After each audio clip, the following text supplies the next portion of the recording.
حضرت بریدہ رضی اللہ تعالیٰ عنہ بیان کرتے ہیں، رسول اللہ صلی اللہ علیہ وسلم کسی غزوہ کے لیے تشریف لے گئے۔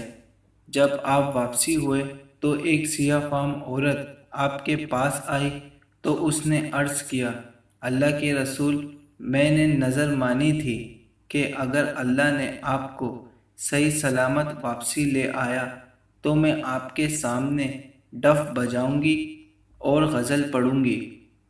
رسول اللہ صلی اللہ علیہ وسلم نے اسے فرمایا، اگر تو نے نظر مانی تھی تو پھر تو ڈف بجا لے، اور اگر نہیں مانی تو پھر نہیں۔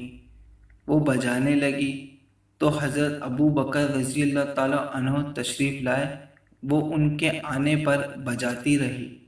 پھر حضرت علی رضی اللہ تعالیٰ عنہ تشریف لائے، وہ بجاتی رہی۔ پھر حضرت عثمان رضی اللہ تعالیٰ عنہ تشریف لائے، وہ بجاتی رہی۔ پھر حضرت عمر رضی اللہ تعالیٰ عنہ تشریف لائے تو اس نے ڈف اپنے سرین کے نیچے رکھ لی اور اس پر بیٹھ گئی۔